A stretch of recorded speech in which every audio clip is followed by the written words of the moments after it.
ভূমিকম্পগুলো সবসময় অনিশ্চিত, ফলে এইভাবে আমরা বন্ধ করে দিতে পারি না।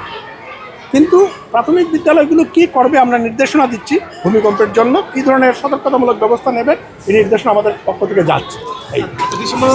এবং জানুয়ারি প্রথমে পাবে, প্রাথমিকের বই অবশ্যই পাবে, কারণ বইয়ের বেশিরভাগই ইতিমধ্যেই আমাদের একদম জেলা পর্যায়ে পৌঁছে গেছে। আমরা অবগত আছি এবং আপনারা নিশ্চয়ই জানেন আমরা শিক্ষক নিয়োগ বিজ্ঞপ্তি দিয়েছি, একটা বড় বিজ্ঞপ্তি দিয়েছি, প্রচুর শিক্ষক নিয়োগ হবেন, ফলে এই আমরা বিনিয়োগ দিচ্ছি, এটা পূরণ হবে একটা বিষয়।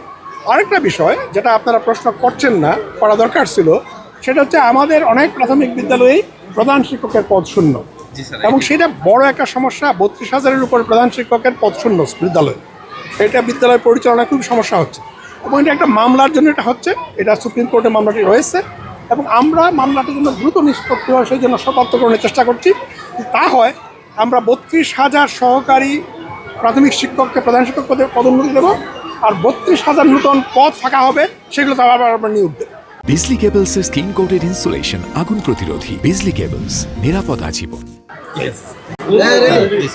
আমি আপনাদের মাধ্যমে, যারা সংবাদ মাধ্যমে কাজ করেন, আপনাদের মাধ্যমে আমি প্রথম অবগত হই যে এখানকার মাননীয় জেলা প্রশাসক উনি প্রতিটা স্কুলে আমাদের দেশের নিজস্ব গাছ, দারুণ, কৃষ্ণচূড়া, সোনালু, এগুলা লাগাচ্ছেন, রোপণ করছেন, এবং এই গাছগুলোর প্রতি আমার একটা বিশেষ আকর্ষণ রয়েছে, কারণ এই গাছগুলো সবগুলো গ্রীষ্মকালে ফুল ফুটে, এবং তিনটা আমাদের যেটা বলা হয় মৌলিক রং, হলুদ, আমাদের লাল এবং আমাদের বেগুনি রং, এইগুলো ফুটে, ফলে ওনাদের রুচিবোধ এবং দেশীয় বৃক্ষের প্রতি ওনাদের মমত্ব, এই বিষয়টা কিন্তু আমাকে মুগ্ধ করে। ফলে আমি ওনাকে একটা ধন্যবাদ পত্র দিই আমাদের অফিস থেকে।